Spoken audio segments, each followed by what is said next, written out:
A boy, a giant, a stone. What if he was wrong? What if, at the most crucial moment in Israel's history, David had looked at that nearly 3-meter-tall monster, felt the weight of the armor he had rejected, seen the sun reflecting off Goliath's sword blade and simply frozen? What if courage turned into panic? What if the hero ran away? You know this story by heart. The brave little shepherd boy, the perfect stone, the giant falling like a demolished tower, epic victory, the end.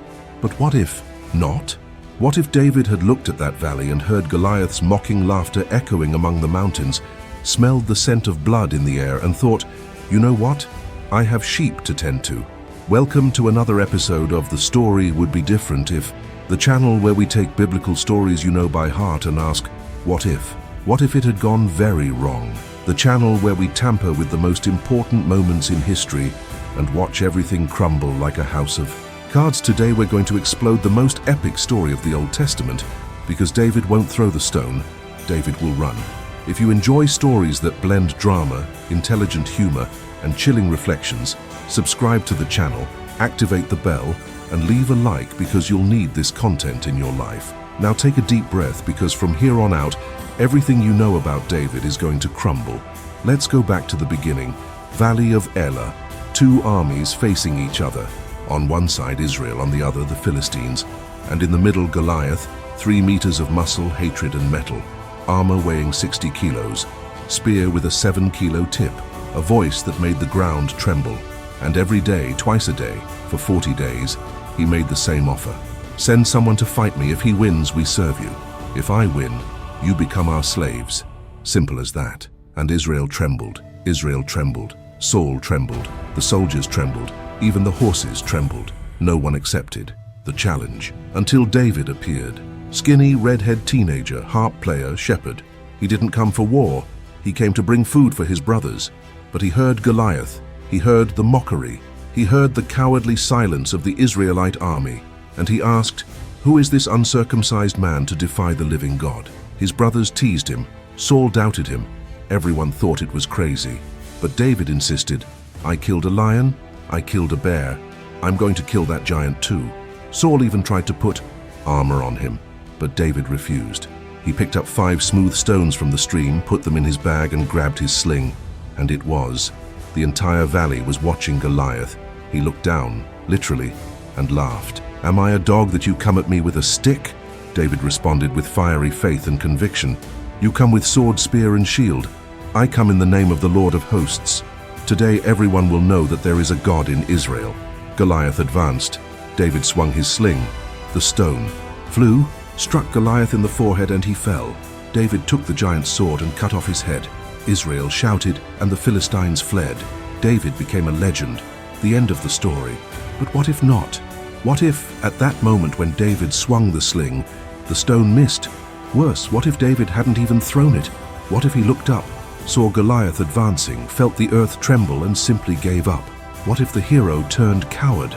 Let's enter this alternate reality. David is in the valley. Goliath is laughing. The army of Israel is watching, tense, hopeful, desperate.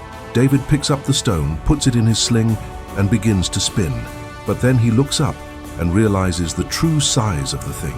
Goliath is not a sheep. He is not a bear. He is not a distracted lion in the pasture. It's a monster, and it's coming towards him. David feels a cold sweat. His heart races. His hand trembles. The sling spins, but too slowly. And then, in a fraction of a second, his brain screams, "Run!" And he runs. He drops the sling, turns his back, and dashes uphill back to the Israeli side, shouting something no one expected to hear. Sorry everyone, I changed my mind. The Israeli army freezes Goliath for Pisgah, who starts laughing.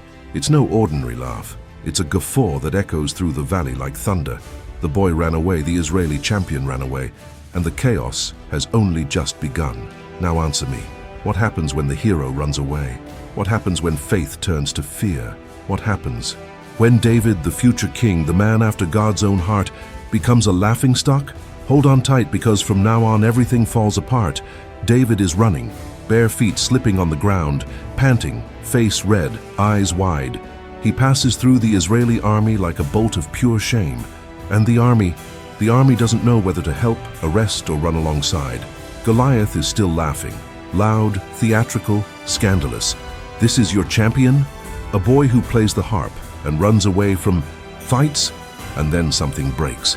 Israel's morale, which was already at rock bottom, falls even further. It goes through the ground, reaches the underground. Because even up to that moment, despite their fear, they had hope.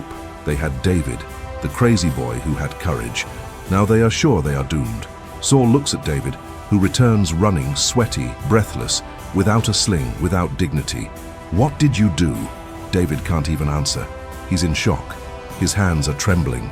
His knees are weak. I couldn't, he's too big. Saul turns pale. You said you killed a lion, you killed a bear. They weren't looking me in the eyes, Saul. Awkward silence. And then, on the other side of the valley, Goliath shouts again, So? No one else? Just the cowardly boy? No one answers, because now everyone is sure that if David, the bravest of them all, ran away, no one will have the courage to go. But then Goliath does something worse. He doesn't accept silence. He advances, alone, sword in hand, smile on my face, because now he knows Israel will not fight. And if they won't fight, then he will invade.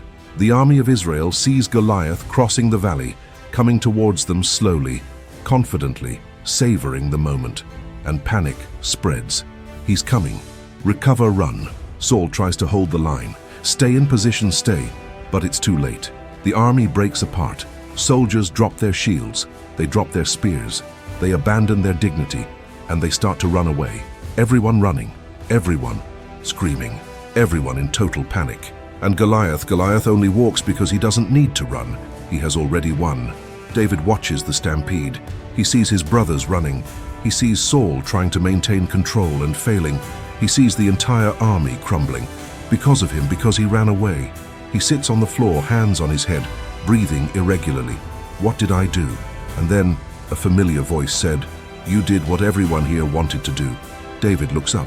It's Eliab, his older brother, the one who had teased him earlier. But now he's not joking, is he understanding, tired, resigned? David, we've been listening to that giant for 40 days. 40 days trembling with fear. Nobody was going to fight. You just accelerated the inevitable. But I promised. I said that God would help me. And where was he when you looked up and saw the giant? Silence. Because David has no answer. Meanwhile, on the other side, the Philistines realize what is happening and begin to advance. Because if the giant alone already broke Israel, now with the entire army together, it's a massacre. Saul sees the wave of Philistine soldiers coming down the hill, hundreds of them shouting, armed, thirsty for blood. He looks at his own army, scattered, disorganized, fleeing in all directions, and he makes the most humiliating decision of his life: complete retreat. Everyone retreat to the mountains, and Israel flees. It doesn't retreat strategically. It doesn't make a tactical withdrawal. It flees, disordered, desperate, pathetic. And Goliath raises his sword to the sky and yells, Is this the God of Israel, a God of cowards? And this time, nobody disputes it. Hours later, Israel is hiding in mountain caves, wounded men groaning, soldiers in shock, Saul with his head bowed. David is sitting alone. Nobody talks to him. Nobody looks at him. He's no longer the hero. He's no longer the chosen one. He's the boy who ran away, and Israel paid the price. But the story doesn't end here, because now the Philistines know Israel is broken, and they won't stop. They will invade. They will dominate. And all this because a boy looked up and was afraid. The question is, how do you recover from such cowardice? How do you look your people in the eye again? How do you look God in the eye and ask for forgiveness? Hold on tight, because the worst is yet to come. 3 days later, the situation is like this. Israel hidden in the mountains, without morals, without a functional army, without a plan. Philistines celebrating, looting villages, marching ever deeper into Israelite territory. And David is in dire straits, because not only did he flee, he became a legend, but not the good kind, the kind that Philistine children will tell their grandchildren. Once upon a time, there was an Israelite boy who challenged Goliath and ran away like a frightened rabbit. Goliath has even become a celebrity. He doesn't fight anymore. He doesn't need to. He just strolls through the Philistine camps, receiving applause and telling increasingly exaggerated stories. And then he looked at me, saw the size of the thing, and ran. His little legs barely touched the ground. Laughter, laughter, memes from the 10th century BC. And David hears everything, because sound travels in the mountains. Meanwhile, inside the Israeli camp, things are bad. Saul calls an emergency meeting. Generals, commanders, elders, everyone is tense. We need a plan. The Philistines are advancing. They will crush us if we do. Nothing. One of the generals raises his hand. We could try to negotiate. Negotiate? They will want to enslave us, better enslaved than dead. Another general snorts. We should send the boy back. Let him fight again. Everyone looks at the door where David sits alone, ignored. Saul shakes his head. He won't go. And even if he did, do you think anyone still believes him? Silence. Because the answer is obvious. No. David hears everything. He lowers his head. Tears stream down his face because he knows. He not only lost the battle, but he lost confidence, he lost respect, he lost his calling. And worse, he disappointed God. But then a twist. Because while Israel is in an existential crisis in the mountains, something is happening on the Philistine side. Goliath is celebrating, eating, drinking, laughing, and suddenly he starts coughing. At first, nobody pays attention, but the cough gets worse. He spits, chokes, and his face turns red. Goliath, everything is fine. He tries to speak, but can't. He falls to his knees and then collapses. 3 meters of invincible warrior fallen immobile. The Philistines run, they call doctors. They try to revive him. Nothing. Goliath died, choked on a piece of meat. News travels fast. Goliath died. Israel hears and doesn't believe. He died as choking pause. Seriously. Serious. Absolute silence. And then someone starts laughing. It's a nervous, incredulous, yet contagious laugh. Another soldier laughs, then another, and another. Within minutes, the entire camp is laughing. Because it's too absurd to be true, but it's the invincible giant, the terror of Israel, the man who humiliated David, who died choking. David hears the news and doesn't know what to feel. Relief, shame, confusion. He walks to the edge of the camp. He looks down at the valley below where it all happened and whispers, "God, it was you." No one answers. But David senses something small, almost imperceptible, hope. Because if God removed Goliath from the path, perhaps there is still a chance. Perhaps there is still redemption. But the Philistines do not give up. Goliath died, yes, but they still have an army. They still have the advantage. They still have momentum. So they do the obvious. They choose a new champion, Goliath's brother, Ishbi-Benob, that which is bigger, stronger, and much, much angrier.